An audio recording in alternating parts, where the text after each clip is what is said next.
রাতে জাপানকে বিদায় করতে শক্তিশালী একাদশ ব্রাজিলের। দুর্দান্ত ছন্দে আছেন ভিনিসিয়াস, কুনহা, অ্যাটাকিং মিডে ভালো করছেন পাকুয়েতা। অন্যদিকে মিডে গুইমারেজ হবেন দলের ইঞ্জিন, আর নেইমার সুস্থ হওয়ায় বাড়তি শক্তিশালী হবে ব্রাজিল।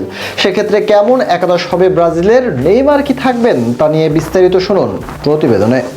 গ্রুপ পর্বে ধীরগতির শুরু হলেও শেষ দুই ম্যাচে দারুণভাবে ঘুরে দাঁড়িয়েছে ব্রাজিল দল। হাইরি ও স্কটল্যান্ডের বিপক্ষে টানা দুটি ম্যাচে 3-0 ব্যবধানে জয় তুলে নিয়ে আত্মবিশ্বাসী সিলেসাওরা এবার বিশ্বকাপের নকআউট পর্বে মুখোমুখি জাপানের। আজ রাত 11টায় অনুষ্ঠিত হতে যাওয়া এই গুরুত্বপূর্ণ লড়াইয়ে শক্তিশালী একাদশ নিয়ে মাঠে নামার পরিকল্পনা ব্রাজিলের কোচিং স্টাফের। তবে প্রতিপক্ষকে মোটেও হালকাভাবে নেওয়ার সুযোগ নেই। জাপানও গ্রুপ পর্বের অপরাজিত থেকে শেষ 16 নিশ্চিত করেছে। ইউরোপের দুই শক্তিশালী দল সুইডেন ও নেদারল্যান্ডসকে রুখে দিয়ে নিজেদের সামর্থ্যের প্রমাণ দিয়েছে তারা।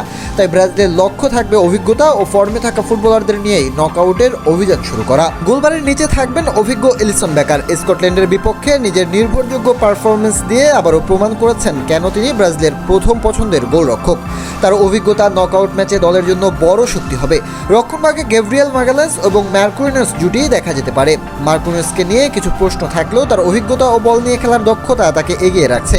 ফলে ব্রেমারকে সম্ভবত আরও একটি ম্যাচ বেঞ্চে অপেক্ষা করতে হবে।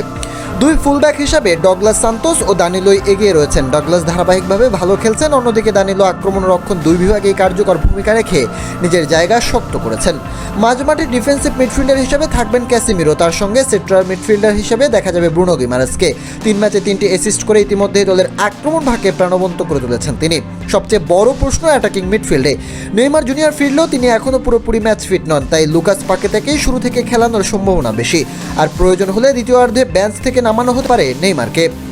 আক্রমণ ভাগে বাম প্রান্তে ভিনিসিয়াস জুনিয়র, ডান দিকে রায়ান এবং ফলস নাইন হিসাবে মাত্রাস কুনার উপরই ভরসা রাখার সম্ভাবনা রয়েছে। দুর্দান্ত ফর্মে থাকা এই ত্রয়ীকে সামনে রেখে জাপানের রক্ষণ ভাগার পরিকল্পনা করবে 5 বারের বিশ্ব চ্যাম্পিয়নরা। সবকিছু ঠিক থাকলে এই একাদশ নিয়ে আজ রাত 11টায় নকআউটের কঠিন পরীক্ষায় মাঠে নামবে ব্রাজিল দল।